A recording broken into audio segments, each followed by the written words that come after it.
Welcome everyone, nice to see you. So this week's topic is a very, very important one. That is very, very close to my heart as well, which is honesty and sincerity when it comes to practice. So today's topic in particular is honesty first.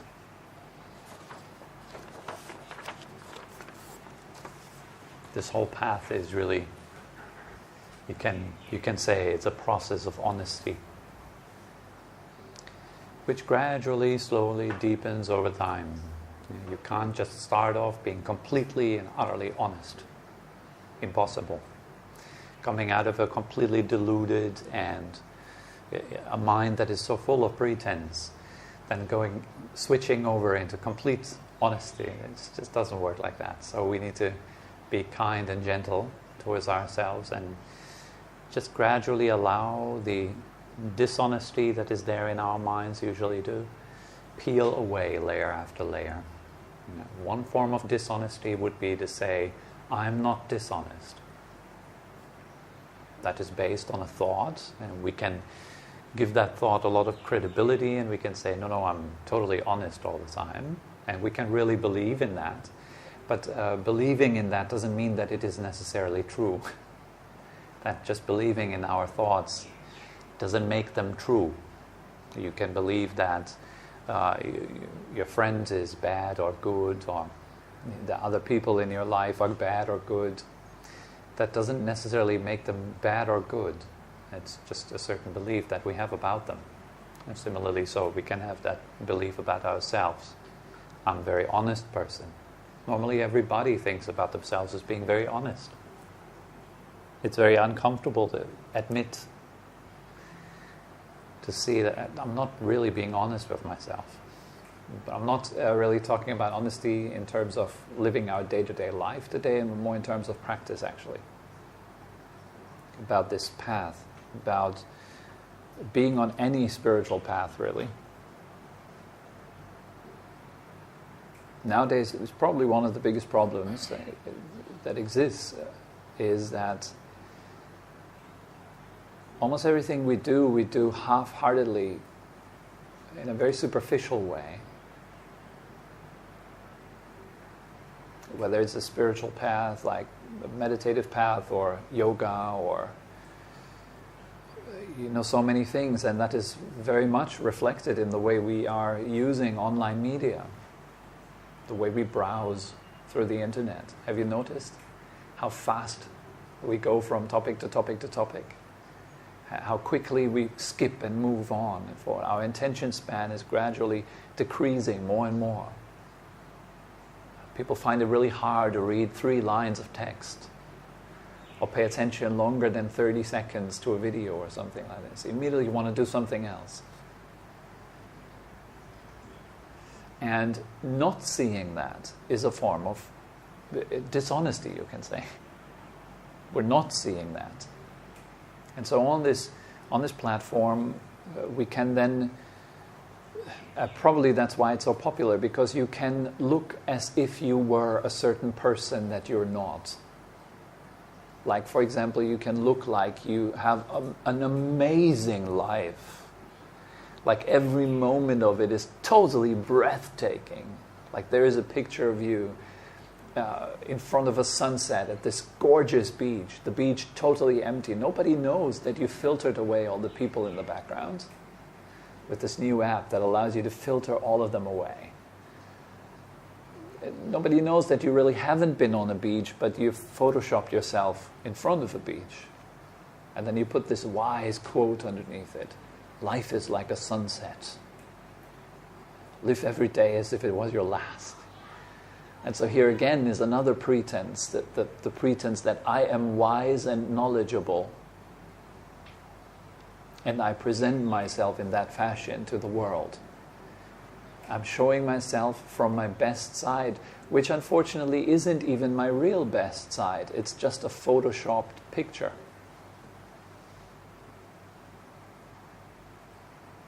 And this becomes increasingly popular. More and more people buy into this and get lost in this continuously. Meanwhile, depression is on the rise. People feel more and more alone. They don't know what to do with themselves anymore. Alone in a room. But fortunately, there is the device. And we can quickly go back to it. We don't have to look at ourselves. Instead, we can post one more gorgeous pictures of ourselves. Show it to the world again. Everything's fine. I'm doing great. I love my life. I just had this green smoothie. I'm so healthy. I'm full-on training day in, day out. Look at my six-pack. I'm so sporty. I'm so strong. All these kind of images and pictures that we put out there, they're there to show to the world something that you would like to be, or that you have learned that this is good, you should be like that. Someone has taught you, you should be sexy all the time. Guys, you should all have six-packs. You should have like a brown kind of skin tone. You should all have like a nomad's life, so you should all be digital nomads, totally independent and free all the time. So what a lifestyle that is. How amazing. How great you will feel every day, getting up whenever you want to get up. And that's my life. But in reality, it isn't really my life. My life is just like everyone else's life. It's just a series of ups and downs, lots of emotional turbulence and thoughts, and a full head most of the day that requires a lot of distraction, which then in turn fills the head even more. It's a vicious cycle. So my only escape that I have is actually making me more and more sick and dependent in the mind, in the heart. That is a problem on the rise. And it is a manifestation itself. It's a manifestation of dishonesty. The way we present ourselves on social media, always perfect, flawless. But we're not like that. Nobody is like that.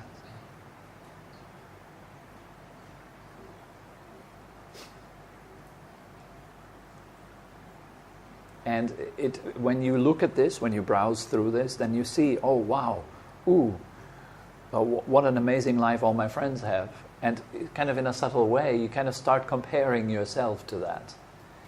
Oh my God, now she's able to do the handstand and I'm still like, I basically can't even touch my toes. That's what's going on in the subconscious stream of the mind. You don't even notice that you're comparing yourself. You just see somebody doing a headstand and you're like, wow, cool, you like it.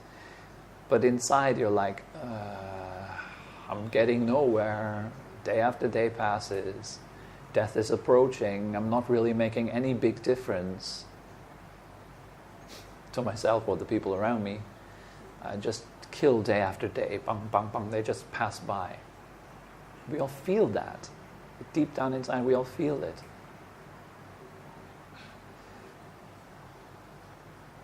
And what are our escapes? So we don't have many escapes available. You can then go and have conversations with other people, or read a book, or I don't know, go get drunk or something. But it all doesn't really heal the wound. It doesn't really fix it. It's just another distraction again. Another looking away from the way I am, the way I feel, the way it is within myself, in my heart. So that is really, it's just dishonesty like this. Not being able to really look at myself. I don't want to. I don't want to spend time, focused time, real time there, where I don't do anything and I don't go to sleep. But I'm looking at myself. The very first thing that I would encounter then is pain, it's suffering. Endless fidgeting, nervous energy, lack of focus, my head full of thoughts. That's why many people, they should step back from meditation. They try it. They're like, oh my God, And then somebody tells them, it's okay, It's supposed to be like that. It's the first big insight. I actually call it the first big insight on the path. You can render it in the sentence, oh my God, what a mess. It's like a shock. It's a shock to the system. You just see for the first time, really, wow, I'm thinking non-stop, and it's like a broken record. It's the same thoughts day in and day out. Same topics every day. Maybe different words, but it's the same kind of thing, more or less. And just again and again and again, you see that. Now that's the first moment of honesty. You see yourself like, oh, that's the way it is. Can be a bit of a shock. And then you look at your emotions and you see, wow, they're totally out of control. I don't know even, I can't make myself feel good. It's impossible. I can't do it. You try, maybe I should smile at myself. Maybe I should say a few nice affirmations like, Tobi, you're great. You can do this. Tobi, you're great. You can do this. And then I might feel a little bit more pumped for a little moment. But then it passes again. And another thing comes up.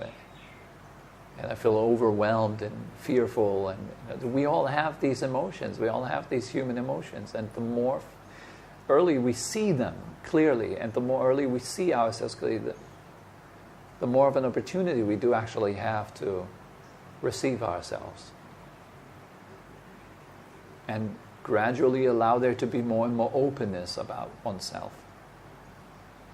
You could say also that's a facet of honesty, this openness, giving yourself space, giving your emotions space to be there. Say, yeah, there's anger. Everything inside me tells me, no, I shouldn't feel that. Shouldn't feel angry. I should be all peaceful and relaxed. But know that there it is. There is anger. I'm really angry right now. It's something maybe. Someone criticized me or something, so I feel insecure and angry. There it is. So honesty sees that, there is anger.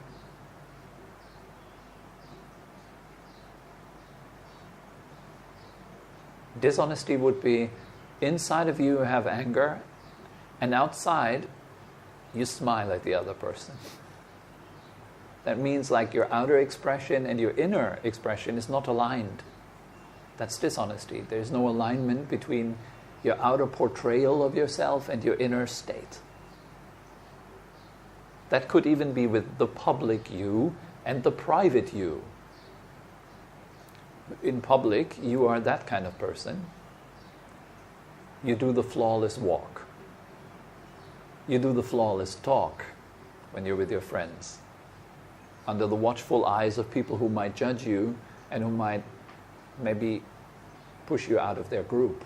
It's always a risk there. So we always have to be portraying our best side, chocolate side. We put on perfume so that we smell good. Meanwhile, hiding the fact that the body really stinks. That's what bodies do. Then we go to the bathroom, we close the door. Why? Why is the toilet not just an open thing that you can sit down there on the street and just take a dump in front of anyone? Because we're kind of shy about it. We want to hide it. It's kind of like something that you hide. You flush it away. You don't want anyone to see. But it's like that. It's a human being's product. We all have it. And then you feel really bad. Maybe one day you wake up, you feel super grumpy, you had a bad night's sleep, bad dreams. But you're not supposed to feel grumpy. So your public self tries to uphold that. I'm doing awesome. I did 10 rounds of positive affirmations this morning. I feel like I'm going to manifest abundance today. But inside you feel really like shit. So all these kind of things, they will plaster over our real state. That hurts after a while, and it is heavy. It's like carrying this heavy mask all the time, like the public me. And if you're aligned, let's say your public you and your private you are aligned, you will feel much more at ease with yourself. You do in the home, you do as you do outside. You're as relaxed and easygoing in the home as you are outside.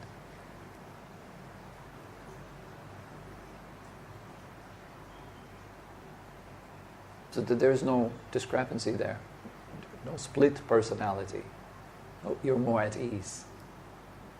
That's the benefit of honesty. You can be more at ease. You have to pretend that you're spiritual. You don't have to be spiritual so others see that you are spiritual. You do the path for the sake of doing the path, not for the sake of looking like as if you were doing the path, as if you were walking on the path, sorry.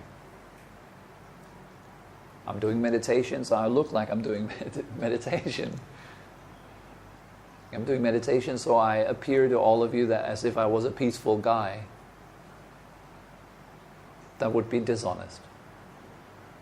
But I'm practicing meditation because there are real benefits here and now.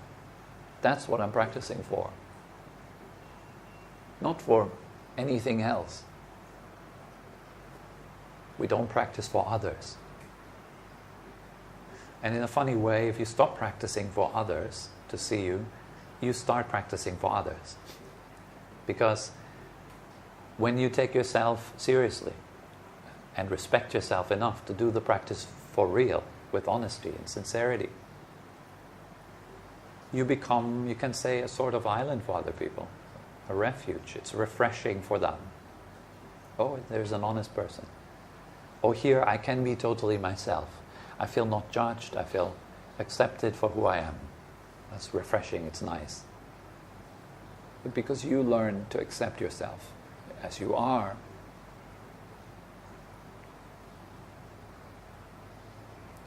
doing the work with honesty is very hard. Actually, doing the practice for real, practicing meditation, is a very hard thing. It's a very difficult path. It's not easy.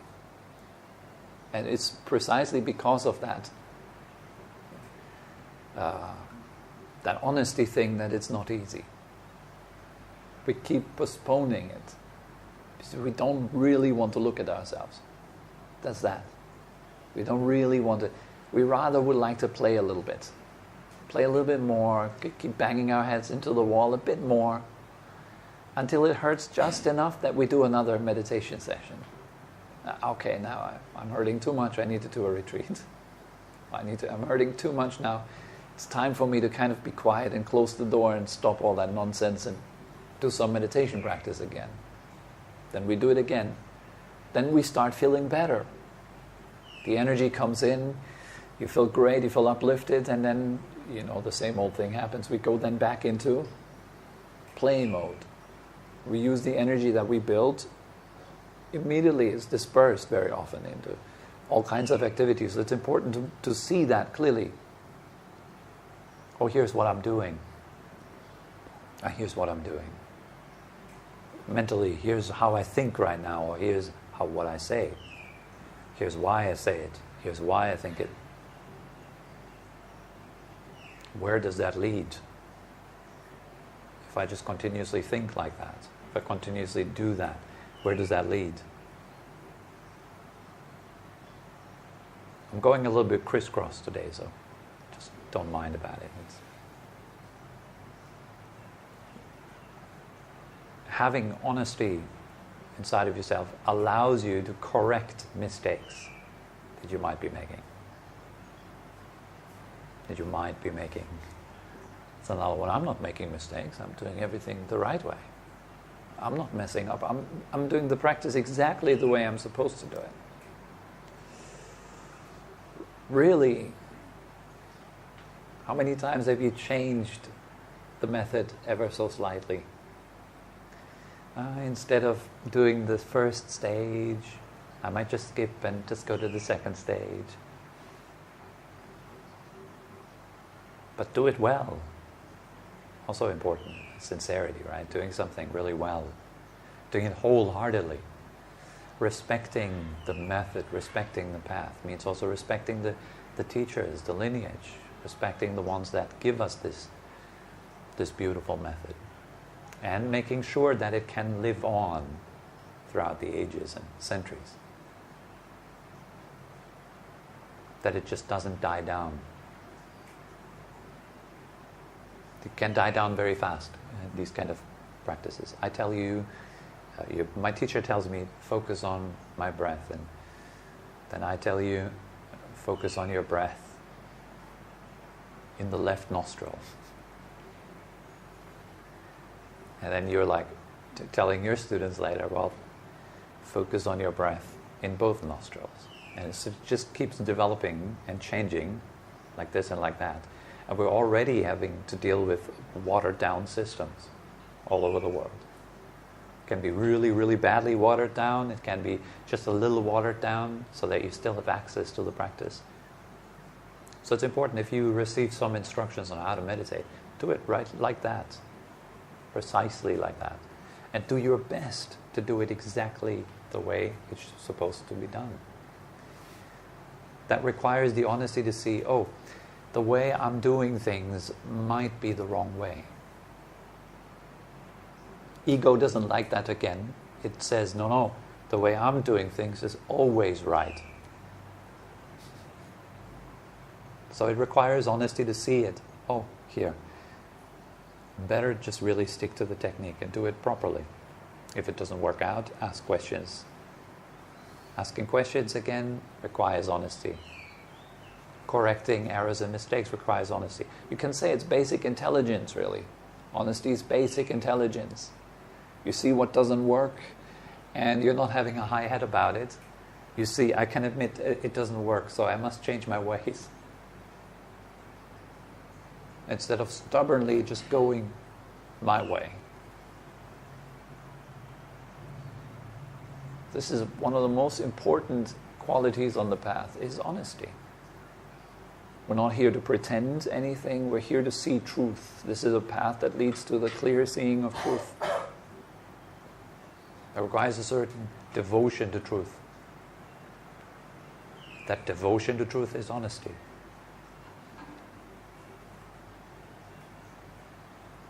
Or you can say devotion to truth expresses itself as honesty.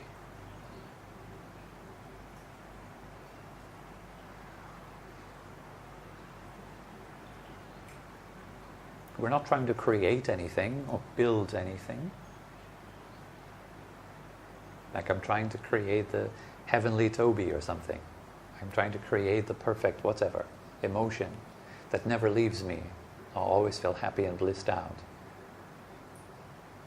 It's more about really seeing the way it is, very clearly, and then not just seeing it, but also comprehending it clearly. Understanding it in terms of cause and result. For example, on the lowest level, seeing what is right now.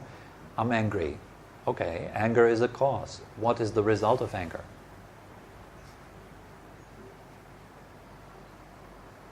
Well, the result of anger is anger, more anger. Like the result of an orange is more oranges. Orange trees and oranges.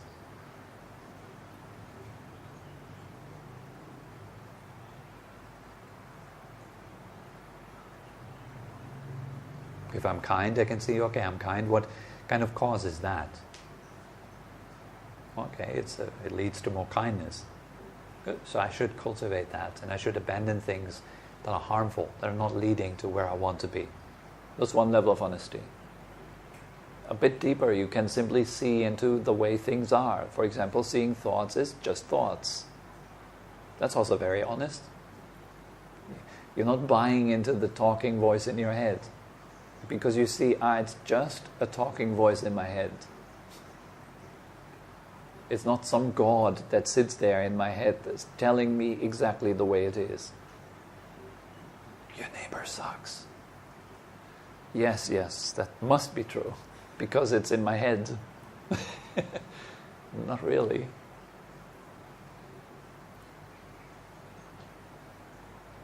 But what would be true is that, yes, there is a voice in your head that says that. That's that. That's all it really is, isn't it? It's just a voice in the head that says that your neighbor sucks. Or this thing you want to do It's going to be awesome. It's just a voice in your head saying that. But it's really convincing. It's very, very convincing. It's like the advert. A well-made advert is very convincing. It conditions your will. It makes you want to buy the product. The same your thoughts are like very convincing. Kind of make you want to buy into them. If you can see them for what they are, you can just it's just thoughts. Then even deeper, you can see through the thought. You can see into its core. You find that there's nothing there at all. It's nothing. It's empty. And here there is release. The more you see that, the less you attach to your thoughts, the less value you're ascribing to them. You become more and more free from that stuff. Then another level of honesty, even deeper, is, well, who is looking at those thoughts? Who's seeing all those thoughts come and go? And then the deeper you look, you think, oh, there is awareness. Yes, okay. Then you look at that awareness. What can you find there? And wow, surprise, there's nothing there really. Again, it's not a thing. It's just empty knowing. Nobody knowing, there's just knowing, and it's empty. And so you go deeper and deeper and deeper. There's deeper levels of truth as you go along. And you learn to rest in them. So it becomes a refuge. Truthfulness becomes a refuge. It becomes a refuge. Like an umbrella is a refuge. You use it when it rains. You use the umbrella to protect yourself. In the same way, if you use honesty and truthfulness in every given moment, it is a refuge. It protects you from suffering. It protects you from pain. The more honest you can be, the faster your progress on the path. And so you want to really cultivate that consciously, bring in more and more honesty into the path. Am I doing the work well? Am I meditating properly? Is the way I'm doing the breathing meditation really the way it should be done? You save yourself a lot of time.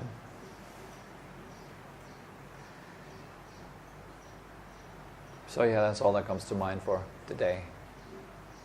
Short and crisp. It's really important. Honesty, it's super important. I think it's one of the first and foremost powers on the path. It's the door that leads you into the room of truth.